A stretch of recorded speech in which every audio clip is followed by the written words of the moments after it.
I'm also in recovery from drug addiction, and it has plagued my career a lot, and it has plagued my life a lot, and has set me back. I think addiction is in someone's personality even before they do drugs. You know what I mean? Like, if you're already kind of like an addictive type, you see it in like little kids almost, or just like, it sounds fucked up, but you're like, if that kid ever gets drugs in his hand, it's over, like that's some that I've seen.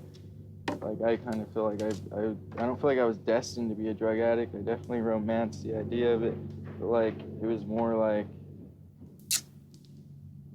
I could have gotten addicted to anything. Drugs were just like something really fun at the moment to get addicted to, I guess.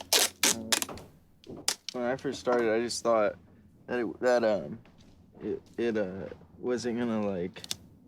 I just thought that it would never get to a point to where I'd be addicted to drugs. I just thought I'd be able to do them, and not end up like other people. I thought I was like special or something.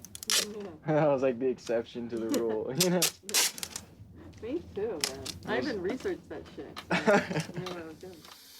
And some of the best things that I had in my life, I threw away. Didn't know what I had until it was gone. That's why I stopped doing it. Just too much.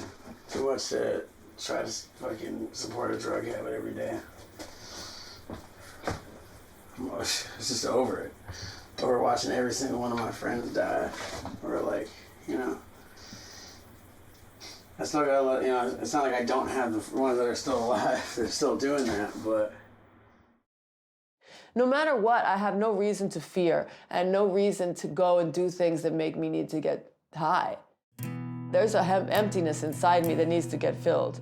And I don't know if I was born with it. I think so, because of my childhood. I was a miserable, grumpy, temperamental, control freak child that wanted my way, and extremely depressed for any reason, you name it. I was alone, I was not alone.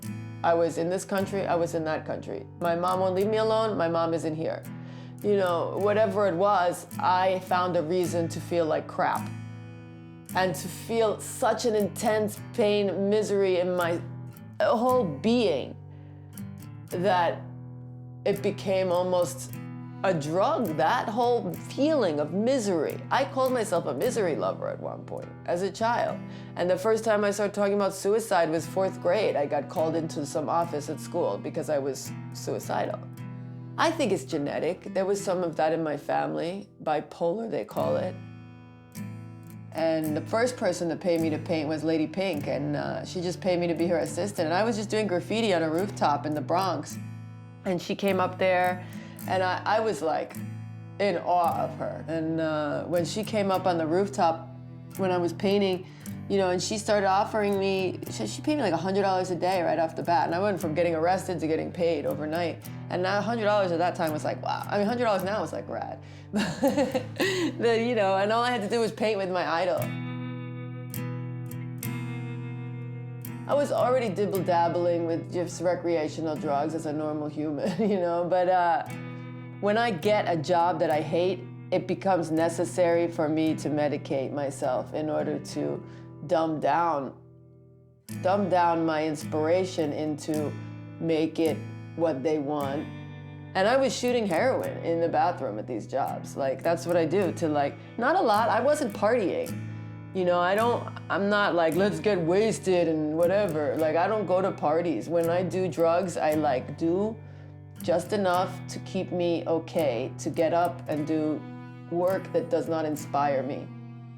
It lasted on and off for like 10 years that time. And I was in the midst of it going to the comas and doing jobs like, doing whatever, because when I'm on heroin, I don't really need to do anything to satisfy my creative urge. Like, I don't really need to do anything except get more heroin. And I'm very content in that life. And the problem being that my health doesn't hold up. Some people say some of my paintings were good, they were really good when I was on heroin, and I'll tell you, I was very, very good at copying and doing super detailed stuff because I was extremely patient. So I would sit there and totally with a brush with 2 hairs on it and paint for hours, days, months on one piece because I didn't care. Like, it wasn't like, oh, I gotta do the next thing. I was just like, gotta do this. And a lot of times I painted just to be, because I felt very guilty about being a junkie. I knew from everywhere media that being a heroin addict is not okay, is a bad thing, to do drugs, to hurt your body, to be taking poison.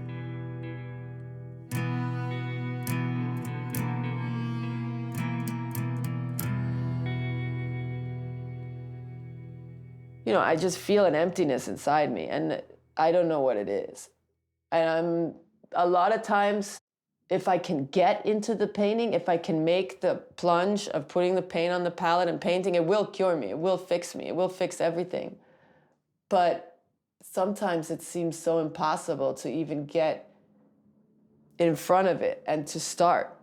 You have to have an idea. To have an idea, you have to have an open mind. To have an open mind, you have to be free. And sometimes I can't get free. Sometimes I'm so in this place of like, I need something. What do I need? And for a while it was drugs. And for a while, you know, I started with even medications from the doctor. Like when I had first quit, you know, for a few years I had quit drugs and alcohol, and I started with Adderall and Xanax and different things to control my mood so that I could still function and work and create. And there was a time when it worked amazing. For 2 years, I took Adderall and I was painting hundreds of paintings. And I look back at those paintings, a lot of them were okay, but a lot of them were terrible. Well done, skillful, what they meant, and if they had any substance, I don't think so. And I ended up going to a rehab facility, and I ended up joining the program, and that's been really the only thing that's ever worked for me. I've gone through like every other way. I'm gonna film myself kicking heroin. I'm gonna write down everything. I'm gonna lock myself in a room. I'm gonna throw myself into a whole different social scene.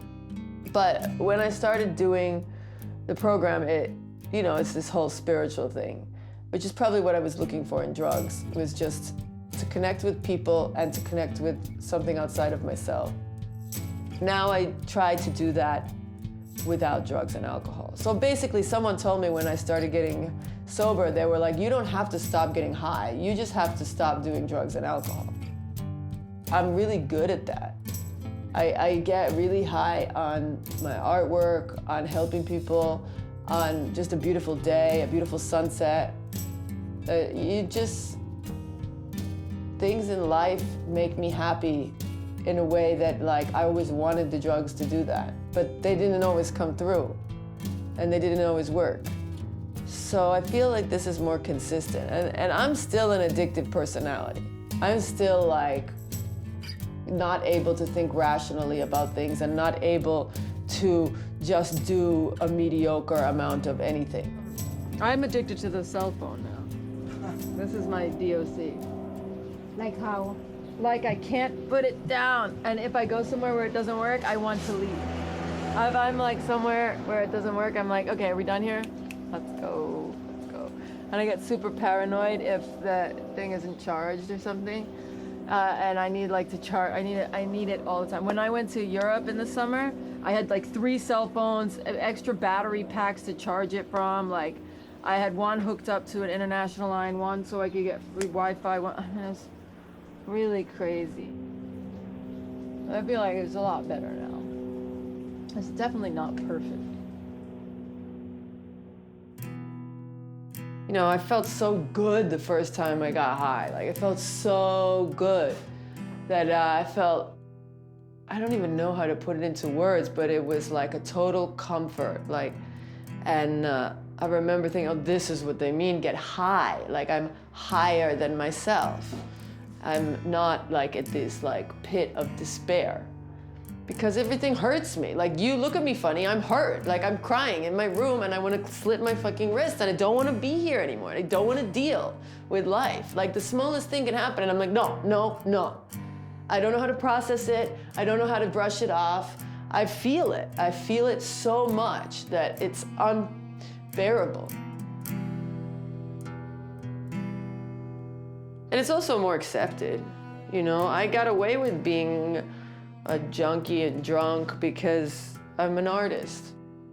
And everyone's like, oh, well, you're just, you know, those crazy artists do all those drugs.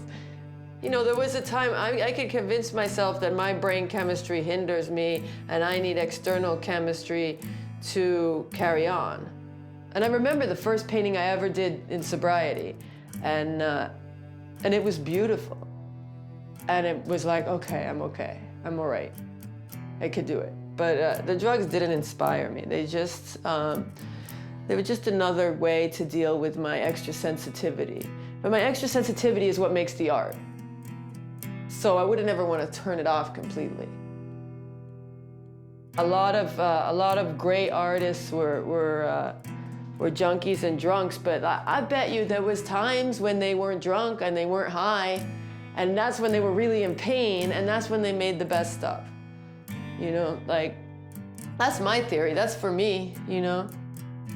I don't think that that's what, you know, I don't think that's what made the art, but that's what took away the art in the end. And that's what the mural is about. It's about how dumb it is to chase that feeling of freedom.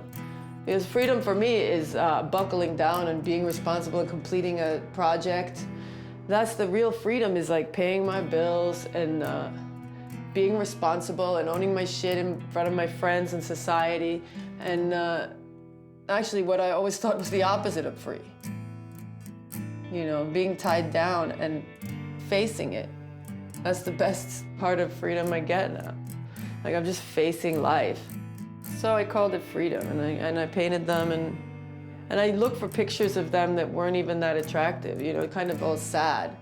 And we may be, some of us, hypersensitive, too sensitive to function in society.